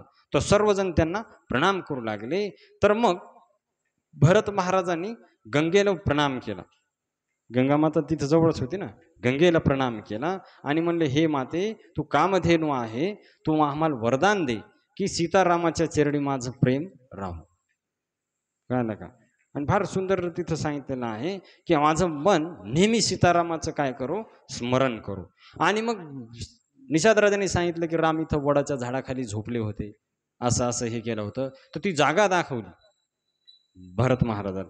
तर ज्यावेळेस ती जागा पाहिली तर एवढं दुःख झालं भरत महाराजाला की जे गादीवर झोपतात ते अशा जागी जगले. तर तिथं प्रणाम करू लागले आणि रडू लागले भरत महाराज. आणि मग त्यांनी सांगितलं असं असं केलं, जटा बांधल्या, वडाचं हे केलं. मग भरत महाराज म्हणले, आता मी पण वनवासी वेश काय करणार, धारण करणार. कारण माझ्या रामाने माझा एवढा त्रास सहन केला, तर मी आता रथामध्ये बसणार. त्यांनी सांगितलं पैदल गेले राम. मग भरत महाराज पैदल चालू लागले. काय ना का. आता त्यांच्या पायाला कधी सवय नाही, तर पायाला फोडं येऊ लागले त्यांच्यामध्ये. तर सर्व त्यांनी सांगितल्यानंतर त्यांचे अश्रू म्हणजे वाहू लागले सारखे भरत महाराजाचं. आणि त्याच्यानंतर मग ती नदी जी आहे पार केली. नदीवर आले होते ना सर्वजण, तर सर्वांनी ती नदी जी आहे पार केली. आणि मग हळूहळू पुढं जाऊ लागले. आता काय झालं की पुढं कोण ठेवले भरत महाराजांनी, निषादराजे आणि त्याचे सैनिक. कारण यांना माहीत होते ते रस्ते, यांनी कधी फिरले नाही ना. निषादराज आणि त्यांचं सैन्य पुढं हे केलेलं होतं. आणि मग हे जण सर्व जाऊ लागले पुढं पुढं. तर पुढं पुढं जाता जाता काय झालं की आता ज्यावेळेस पैदल चालू लागले भरत महाराज, तर त्यांच्या पायाला फोडे येऊ लागले, रक्त वाहू लागलं त्यांच्यातून. तर बरेच जण मग रथ थांबून त्यांना विनंती करू लागले की म्हणले, महाराज तुम्ही काय करा, रथामध्ये बसा, तुमच्याच ही तपस्या होणार नाही. तर त्यावेळेस भरत महाराज काय म्हणतात की सेवकाचा धर्म फार कठीण आहे. की म्हणले जिथं राम पैदल गेलेत म्हणले, तिथं तर मला डोक्याहून चलत जायला पाहिजे. कसं जायला पाहिजे, पण म्हणजे मी पैदलच चाललो. काय ना काय, मी तर मस्तक ठेवायला पाहिजे म्हणजे जिथं माझ्या स्वामीनं काय ठेवले, चरण ठेवले, तिथं माझं काय पाहिजे, मस्तक पाहिजे म्हणले. कारण सेवकाचा धर्म फार कठीण आहे म्हणले. तर ते फार ते पाहिल्याच्या नंतर दुःख वाटू लागलं सर्वांना की कसं किती त्रास सहन करायचं भरत महाराज. आणि मग असं करत करत प्रयागला पोहोचले, जिथं गंगा आणि यमुनेचा काय संगम आहे. तर ते एक आहे श्याम वर्णाची यमुना आणि गंगा श्वेत वर्णाची. तर ते पाहून भरत महाराजाला फार आनंद झाला की हा तीर्थराज आहे. आणि वशिष्ठ ऋषी सांगितलं की सर्व कामना पूर्ण करते. मग भरताने स्नान केलं तिथं आणि प्रार्थना केली, अर्थ न धर्म न काम रुची, गती न चहू निर्बाण, जन्म जन्मरती रामपद यह वरदानुनान. तर म्हणले, हे तीर्थराज, तर मला धर्म पाहिजेत नाही, काम नाही, मोक्ष नाही, दुसरं काहीच लागत नाही. म्हणे मला फक्त एक काम करा की माझं श्रीरामाच्या चरणी प्रेम राहावं, बस, दुसरं काही नाही. आणि मागणे आता नाही नाही देवा, एका जनार्दनी सेवा दृढ देई. तर हेच द्या म्हणले मला, दुसरं काही नाही. लोक मला काही म्हणू म्हणले, त्याच्याबद्दल मला चिंता नाही. लोकांनी जरी अस्वीकार केला, आणि एक तिथं काय म्हणतात पहा की जरी भगवंत जरी मला विसरले, पहा याला म्हणतात खरं प्रेम आणि खरी निष्काम भक्ती. तर म्हणजे भगवंत जरी मला विसरले तरी मी त्यांना विसरू नये, हे वरदान द्या. पहा, ही आहे शुद्ध भक्ती. आपली तर लिस्टच असते भगवंताकडे, हे पाहिजे ते पाहिजे, देवा असं का करणं, एवढं भजन करायलो, एवढी भक्ती केली. तर हे व्यापार झाला. प्रेम त्याला म्हणतात की प्रेम म्हणजे फक्त द्यायचं, त्याच्यात घ्यायचं नसते. काय राहते, फक्त अर्पण करायचं. तदर्पिता अखिल आचार्यता. नारदजी सांगतात भक्ती सूत्रामध्ये की सर्व अर्पण करणं याला म्हणतात प्रेम, की त्याच्याकडून काही नाही, फक्त त्याला काय करायचं, द्यायचं. त्याच्यामुळेच आईचं महिमा सांगितलं जातं, कारण आई मुलाला देते फक्त, त्याच्यामुळे घ्यायची अपेक्षा करत नाही. म्हणून आईचं वर्णन केलं जाते, आई माझी मायेचा सागर. तेच कारण आहे, दुसरं काय. मग साधू संत महान काहून आहेत? ते फक्त देतात. जगाला काय करतात, जगाच्या कल्याणा संतांच्या विभूती देह कष्टविती परोपकारे, की ते फक्त देत राहतात, त्याच्यामुळे ते महान आहेत. तर ज्यावेळेस भरताने अशी प्रार्थना केली तर दिव्य वाणी प्रकट झाली तीर्थराज प्रयागमधून. कारण एवढं प्रेम भरत महाराजाचं आहे, तर डायरेक्ट गंगामया आणि यमुनामया तिथं वाणी तिच्यातून प्रकट झाली. म्हणले, हे भरता, तू पूर्ण साधू आहे. म्हणले, तू हो प्रभू रामचंद्राच्या चरणी अथांग प्रेम आहे, जे कोणी वर्णन करू शकत नाही. तू उदास होऊ नको. म्हणले, तुझ्या इतका रामाला दुसरा कोणीच प्रिय नाही. तीर्थराज प्रयाग म्हणाले प्रत्यक्ष त्या वाणी प्रकट होऊन. तर हे ज्यावेळेस ऐकलं प्रयागचं बोलणं, तर फार आनंद झाला. आणि मग देवानी वरून फुलं टाकली. धन्य हे म्हणले भरत, की ज्याच भगवंताला ज्याच्यापेक्षा दुसरं कोणी प्रिय नाही. आणि मग असं करत करत तिथं भरद्वाज मुनीचा आश्रम होता. आपण पाहिलं, जसं राम गेले तसेच चाललेत आता भरत महाराज त्यांच्या मागं. तर भरद्वाज मुनीचा आश्रम होता. तर मग तिथं गेले आणि दंडवत केला भरद्वाज मुनीला. कोणी? भरत महाराजांनी दुरून. तर भरद्वाज मुनी ज्यावेळेस पाहिलं की भरत आलेत, तर पळत पळत आले आणि त्यांनी आलिंगन केलं भरत महाराजात. आसन दिलं बसण्यासाठी भरत महाराजाला. आणि म्हणले, भरता, सर्व वार्ता आम्हाला समजली. म्हणले, तर तू काही हे करू नको. तर तुझ्या आईची आठवण करून तू दुःखी होऊ नको. तर ही सर्व, कारण तिची बुद्धी सरस्वतीनं बिघडवली होती. यांना सगळं माहिती नाही, त्रिकालदर्शी महात्मा आहे. भरद्वाज मुनी कोणी साधारण थोडेच आहेत. तर तू आईला दोष देऊ नको. म्हणले, तर दोषी सरस्वती पण नाही. म्हणले, पाहता काय म्हणाले भरद्वाज ऋषी, सरस्वती पण दोषी नाही. म्हणले, कारण देवाने ती विनंती केली होती. यांना सगळं माहिती आहे काय काय झाली लीला. आणि लोकांना वाटते काही दोषी. तर म्हणले, हे सर्व जे आहे, पण एक लक्षात ठेव, कोणीच दोषी नाही. हे सर्व विधीचं काय विधान आहे. तर तू दोषी ठरवू नको. म्हणले, कोणात.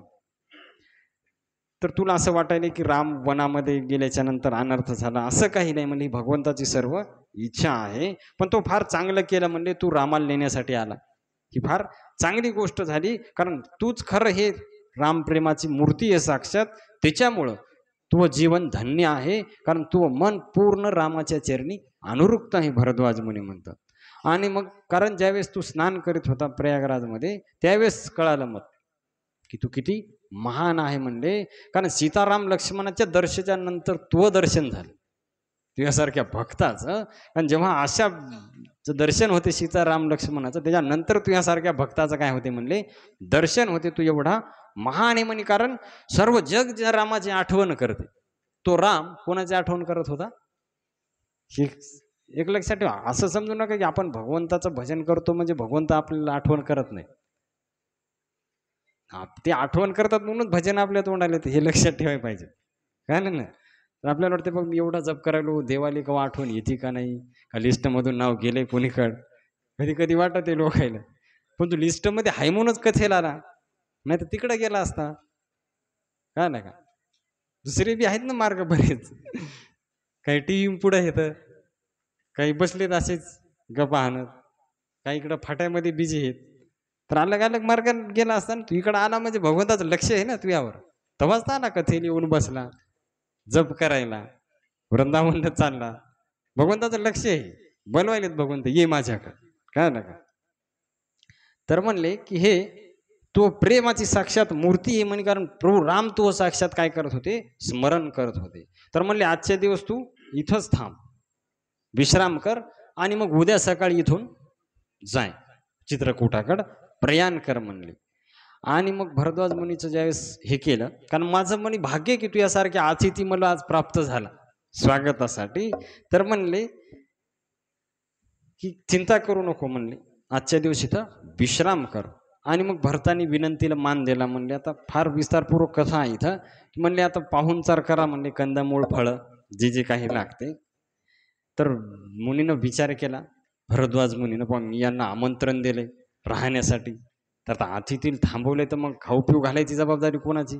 पाहुणा ठेवून घेतलाय, ते उपाशी नाही राहायला पाहिजे, त्याची सोय पण झाली पाहिजे. नाही तेव्हाच वाटायला पाहिजे, मग ठेवायलाच नाही पाहिजे. काय ना का. तर यांना वाटलं की आता आपण यांचं स्वागत करायला पाहिजे. आता भारद्वाज मुनी कोणी साधारण थोडे, सर्व सिद्धीप्राप्त संत आहेत. तर त्यांनी मग रिद्धी सिद्धीला बोलवलं. म्हणले सर्व सुविधा करा म्हणले. ते हात जोडून उभ्या राहिल्या भरद्वाज मुनी पुढं. तर भरद्वाज मुनी म्हणले की भरत शत्रुघ्न हे सर्व परिवारासह आलाय म्हणे, तर यांचा असा सत्कार झाला पाहिजे की सर्व दुःख विसरून गेले पाहिजे हे लोक. काय नका, कारण हे फार दुःखी झालेत रामाच्या विरहामध्ये. तर आता तुम्हाला संधी आहे म्हणले सेवेची, भक्ताच्या सेवेची संधी तुम्हाला आता काय व्हायली, प्राप्त व्हायली. पहा भगवंत त्यांच्यापेक्षा पण त्यांच्या भक्ताच्या सेवेने लवकर प्रसन्न होतात. हे बऱ्याच लोकांना कळत नाही. काही काही लोक मंदिरात पूजा करतात, हे करतात आणि भक्तासंग भांडणं करतात. तर अशा लोकांच्या फार दूर राहतात भगवंत. काय नका, तर हे समजून घेतलं पाहिजे आपण की भगवंताला त्यांच्यापेक्षा त्यांचे भक्त जास्त प्रिय आहेत. हे आपल्याला कळत नाही. जसं आता आपल्याच संसारामध्येच पहा तुम्ही, जर तुम्ही एखाद्या माणसाची पूजा केली, सगळं केलं आणि त्याच्या लेकराला 2 चापटा मारल्या तर काय होईल? ती पूजा पाहिल का चापटा पाहिल? हा, सर्व पूजा केली, तुम्हाला 56 भोग खाऊ घातले आणि त्याच्या लेकराला 2 मारल्या जाता जाता,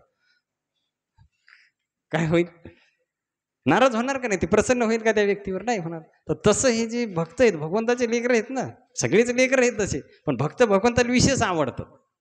काय ना, आणि त्यांना जर आपण द्वेष केला आणि इकडे किती आरती फिरवली, कारण शिवजी सांगतात पहा पुराणामध्ये, आराधनानाम सर्वेशाम विष्णू आराधनम परम मदीयानाम. ते पुढे एक श्लोक आहे, तर त्याच्यामध्ये म्हणतात की सर्वात श्रेष्ठ विष्णूची आराधना आहे आणि त्यांच्यापेक्षा पण श्रेष्ठ त्यांच्या भक्ताची आराधना आहे. तर भारद्वाजने विचार केला, भक्ताच्या सेवेची आपल्याला काय भेटायली, संधी भेटायली. त्याच्यामुळे त्यांनी सर्वांना सांगितलं एकदम व्यवस्थित सुविधा झाली पाहिजे, काची कमतरता नाही झाली पाहिजे, भारद्वाज मुनीने सांगितलं. आणि मग आता रिद्धी सिद्धी म्हणल्यावर तिथं काची कमी आहे. तर त्यांनी काय केलं पहा, वंदन केलं आणि म्हणले की चिंता करू नका, सर्व आम्ही व्यवस्था करू. आणि मग त्यांनी काय केलं की राजमहालाला तुच्छ वाटावं असे भवन निर्माण केले त्या जंगलामध्ये. आता त्यांना काय आहे, रिद्धी सिद्धीना लगेच काही क्षणामध्ये सर्व हे केली आणि एवढे ॲटम तिथं खाण्यापिण्यासाठी ठेवले की स्वर्गातले देव म्हणले जावं का बसावं का पंक्तीत. वर स्वर्गातल्या देवांना पण वाटू लागले की एवढे ॲटम तर आमच्या इथे बी बनत नाही, भरद्वाज म्हणून. काय नका, आणि एका क्षणामध्ये, जास्त वेळ नाही, काही मिनिटामध्ये त्यांनी ते सर्व तयार केलं. प्रत्येकाला राहण्यासाठी जागा, सेपरेट रूम त्या महालामध्ये, बिंदास राहा म्हणले. आणि सर्व असं लोकांना तुच्छ वाटावं एवढं ऐश्वर त्याच्यामध्ये. प्रत्येकाला भारद्वाज मुनींना ब्रह्मदेव पण आश्चर्यचकित झाले त्यांचं ते वैभव पाहून, की काय शक्ती आहे म्हणले भारद्वाज ऋषीकड. तर सर्व आसन, पलंग, राहण्यासाठी रूम, तळे, सगळं, विहिरी, सर्व फळाची झाडं, काची कमी नाही तिथं. सर्व पवित्र खाण्यापिण्याचे हे कामधेनू, कल्पवृक्ष, काचीच कमी नाही तिथं. वसंत ऋतू, सर्व एकदम आनंद त्याच्यामध्ये. आता हे सर्व बाकीच्यांनी स्वीकार केलं, पण भरत महाराज कंदमुळाशिवाय काही खाल्लं नाही. पहा तपस्या. तर तिथं मग सकाळी रात्रभर तिथं त्यांनी विश्राम केला आणि सकाळी मग स्नान केलं. कुठं? प्रयागराजमध्ये, तीर्थराजमध्ये स्नान केलं, दंडवत केला आणि मग निरोप घेतला. कोणाचा? भरद्वाज मुनीचा. म्हणले आम्हाला जाण्यासाठी आज्ञा द्या. आता त्यांच्या डोक्यावर बी काही नव्हतं भरत महाराजाचं, आणि पायामध्ये पण काही नाही. जे कुठं जायचं तर रथामध्ये जायचे. पहा कशी तपस्या आहे. कारण त्यांना आस लागली होती रामाच्या दर्शनाची, की रामाचं दर्शन प्राप्त झालं पाहिजे. आणि मग ज्यावेळेस त्यांना कळायचं की इथून राम गेले, तर ते प्रणाम करायचे त्या झाडांना, पण त्या जागेला प्रणाम करायचे जिथं जिथं मस्तक ठेवायचे, जिथून राम गेलेले आहेत. तर वरून ढगायला सावली धरू लागले, भरताला ऊन लागू नये म्हणून, कारण एवढे महान भक्त चाललेले आहेत. तर मग सर्वजण जाऊ लागले. तर जाता जाता इथं म्हणतात की तुळशीदासजी, बारक राम कहत जग जेऊ, होत तरण तारण नरते हो.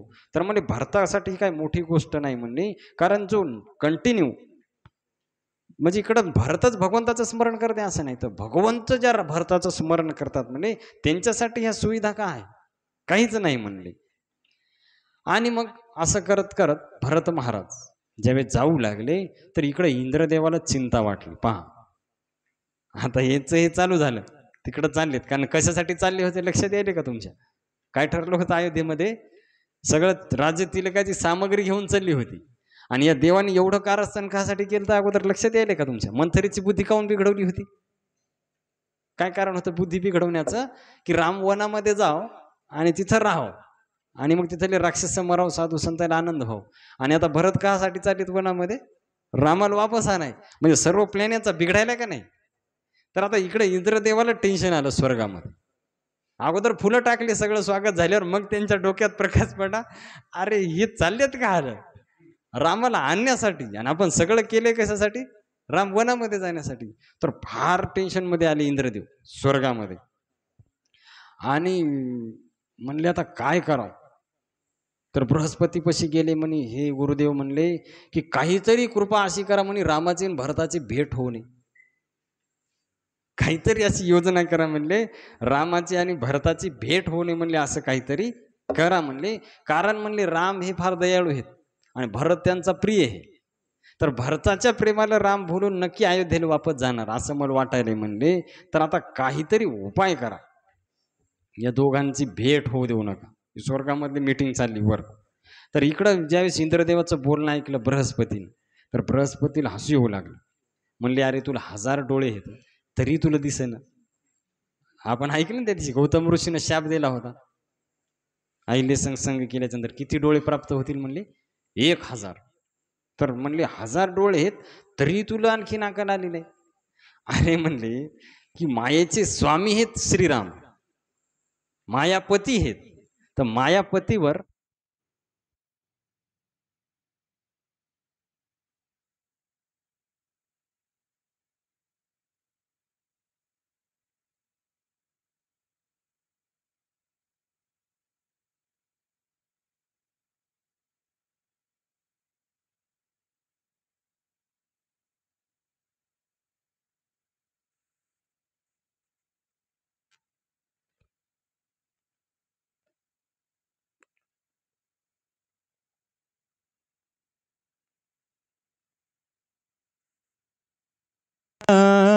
पतित पावन सीताराम।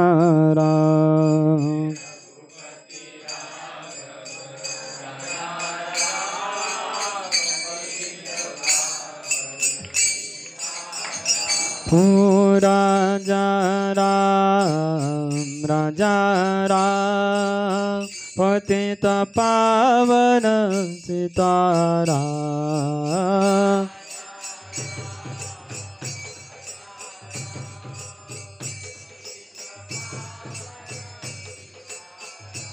ओ राजा राम राजा राम पतित पावन सीताराम।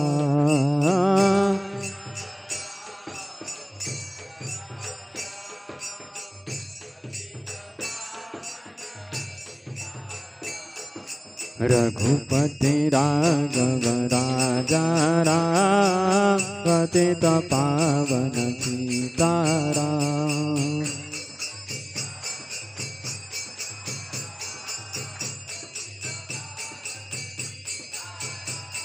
रघुपति राघव राजा राम पतित पावन सीताराम।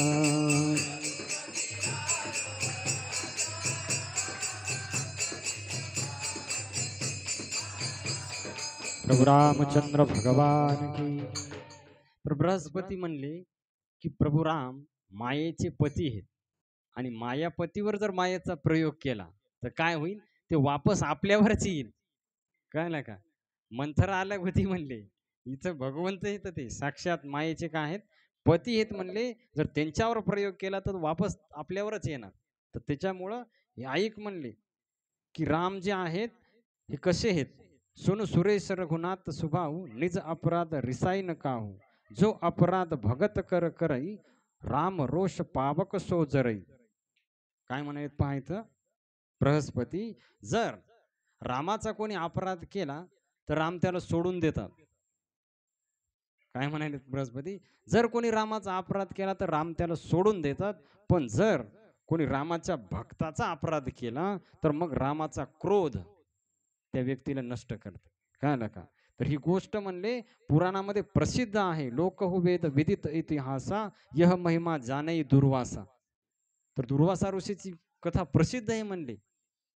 त्यांनी कोणाचा अपराध केला होता? अंबरीश महाराजाचा. हा ना का? कृत्या उत्पन्न केली कशासाठी? अंबरीश महाराजाला मारण्यासाठी. तर त्याचा परिणाम काय झाला? कळलं ना? की सुदर्शन चक्र मागे लागलं कुणाच्या? दुर्वासा ऋषीच्या. तर ही गोष्ट विसरू नका म्हणले.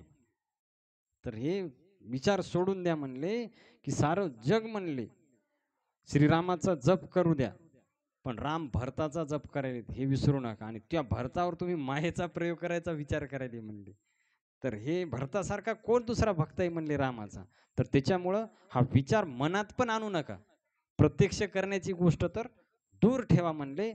तर हा उपदेश ऐका म्हणले. तर रामाला आपला सेवक फार प्रिय असतो. तर त्याच्यामुळं त्यांच्या जे जे भक्त आहेत त्यांची जर सेवा केली तर ते फार प्रसन्न होतात. आणि त्यांच्या सेवकाचं जर अहित केलं तर मग त्यांना फार क्रोध येते आणि ते काय करतात?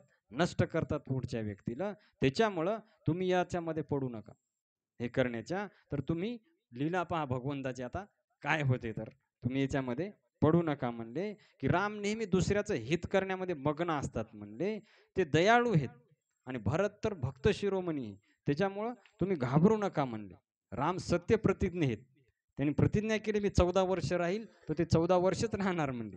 तुम्ही त्याच्याबद्दल चिंता करू नका. पण असे विचार डोक्यामध्ये आणू नका विचित्र, की कपट करून आम्ही त्यांचं भेट होऊ देणार नाही. तर हे म्हणले मग फार अवघड होईल म्हणले तुमच्यासाठी. दुर्वासा ऋषीसारखे हाल होतील तुमचे. पळावं लागेल तुम्हाला इकडं तिकडं. तर त्याच्यामुळं हे हिच्यात भरताचा काही दोष नाही म्हणे, हे तुमचा मोह आहे. भरताचा काही दोष नाही, तो भगवंतासाठी चाललेला आहे. तर हे ऐकल्याच्या नंतर मग इंद्रदेवाला त्यांची चूक कळाली. म्हणले ठीक आहे म्हणले गुरुदेव, आम्ही काही असं आता करणार नाही. आणि मग भरत महाराज हळूहळू जाऊ लागले वाटेने. तर जाता जाता ज्यावेळेस भरत महाराज राम म्हणायचे, काय करायचे? राम म्हणायचे, तर त्याचा प्रभाव एवढा पडायचा की ते पूर्ण भोवतालचं वातावरण दिव्य बनायचं. पहा, शुद्ध भक्ताच्या मुखातून ज्यावेळेस नाम बाहेर पडते त्याचा कसा प्रभाव असते. तर सर्व वातावरण काय बनायचं? दिव्य बनायचं. आणि तर वज्र आणि पाषाण पण वितळून जायचं. तर मग अयोध्यावासी याबद्दल काय सांगावं म्हणले तुळशीदासजी म्हणतात. आणि असं करत करत भरत महाराज यमुना नदीच्या काठावर पोहोचले. आणि यमुना नदीच्या काठावर पोहोचल्याच्या नंतर आता यमुना मैयाचं पाणी कसं आहे? श्याम रंगाचं आहे. तर प्रभू रामचंद्राच्या शरीरासारखं. तर ज्यावेळेस तिथं गेल्याच्या नंतर भरत महाराजांनी काय केलं? फार त्यांना आनंद झाला. तर निषाद राजांनी सांगितलं, तिथं नौका पण होत्या यमुनेच्या काठावर. त्याचं वर्णन तुळशीदासजी इथं करतात. तर मग असं करत करत पुढे जाऊ लागले. आणि पुढे गेल्याच्या नंतर तिथं एक श्रेष्ठ मुनी त्यांना भेटले.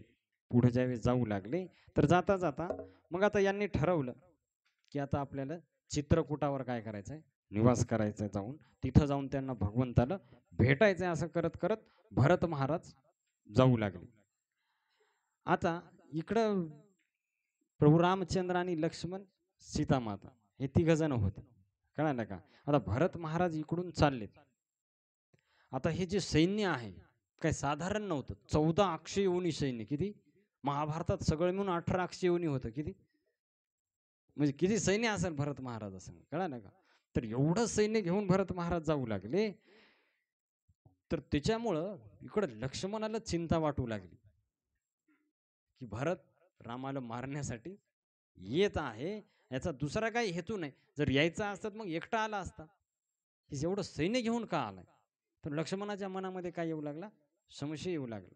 आणि इकडं रामाला शुभशकून होऊ लागले प्रभू रामाला की बाबा भरत भेटण्यासाठी येत आहे आणि एवढं सैन्य घेऊन येत आहे. याचा अर्थ भरताने राज्य स्वीकार केलं. भगवंताला आतलं कळू लागलं भरताचं सर्व. पण लक्ष्मणाला इकडं शंका येऊ लागली की भरत नक्की याच्यासाठी आलेला आहे. तर त्याच्यानंतर मग वाटेमध्ये ज्यावेळेस ही हळूहळू आता जसं जसं चित्रकूट जवळ येऊ लागलं तर भरताचं प्रेम काय होऊ लागलं? वाढू लागलं. कारण त्यांना वाटलं आता रामाचं काय होईल? दर्शन होईल. पण इकडे लक्ष्मणाच्या मनामध्ये क्रोध वाढू लागला. तर लक्ष्मण काय म्हणते पहा, की म्हणले हे प्रभू, भरताला वाटत असेल राम एकटे आहेत, पण मी आहे म्हणे तुमच्या बरोबर. तर जोपर्यंत मी हे म्हणे भरत इथं येणार नाही म्हणले मी काय करून टाकल, मारून टाकल म्हणे सर्वांना, तर येऊ देणार नाही म्हणले इथं तुमच्याजवळ. तर प्रभू राम म्हणले, अरे भरत कशासाठी यायला माहित आहे का तुला? भरत तू एवढं जे भरताविषयी अभद्र बोलायला, तर भरत यायलाय कशासाठी हे माहित आहे का तू? म्हणे कशाचा दुसरा काय हेतू असणार आहे त्याचा म्हणे. एवढं सैन्य घेऊन यायला याचा अर्थ त्याला असं वाटायला राज्य काय व्हावं, निष्कंटक व्हावं. राम तिकडं मरून जावं म्हणजे त्याला कायमचा राजा तिथं बनता येईल. असा भरताचा काय आहे विचार आहे म्हणले. तर भगवंत म्हणतात, की एक लक्षात ठेव म्हणले, की त्याच्यासाठी येईन. कळलं का? आणि तेवढ्यामध्ये आकाशवाणी झाली, की हे लक्ष्मणा म्हणले, की विचार करून कार्य करायला पाहिजे. कार्य करून विचार नाही करायला पाहिजे, नाहीतर नंतर पश्चाताप हाती लागतो. कसं कार्य करायला पाहिजे? विचार करून कार्य करायला पाहिजे. कार्य करून नंतर विचार. आपलं कसं आहे, की अगोदर करून बसतात आणि मग म्हणतात आता काय करावं? कसं होईल? मग याला भेट, त्या महाराजाकडे जाय, त्याच्याकडे जाय. काय करावं आता? मग पहिलेच विचार केला, तर पश्चातापाची वेळ येत नाही. एक सुविचार आहे पहा, क्रोधाच्या एका क्षणी संयम राखला, तर पश्चातापाचे 100 दिवस येत नाहीत. कळाला का सुविचार? ज्यावेळेस राग येते माणसाला त्यावेळेस बुद्धी काम करत नाही. तर त्यावेळेस लगेच निर्णय नाही घ्यायला पाहिजे. नाहीतर मग पश्चातापाची वेळ हाती येते. कळालं का? हे जेलमध्ये जाणारे लोक तर असेच राहतात रागीट. दणकन डोक्यात घालतात दगड. मरत येते. मग वाटते उगाच घातला आता फोडा दगड. दगडच फोडायचं काम आहे जेलमध्ये मग. कळलं का? तर त्या टायमात थोडं सावध राहायला पाहिजे. कारण क्रोध असा आहे की त्या बुद्धीचा नाश करते. क्रोधात भवती सम्मोह, सम्मोहात स्मृतिविभ्रमा, स्मृतिर्भ्रंशात बुद्धिनाशो, बुद्धिनाशात प्रणश्यते. तर त्याच्यामुळं आकाशवाणी झाली, लक्ष्मणा विचार कर. डायरेक्ट तू निर्णय घेऊ नको. तर लक्ष्मणजी विचार करू लागले. कळलं का? तर त्यांना करू द्या विचार. हरे कृष्णा हरे कृष्ण, कृष्णा कृष्णा हरे हरे, हरे राम राम राम हरे हरे.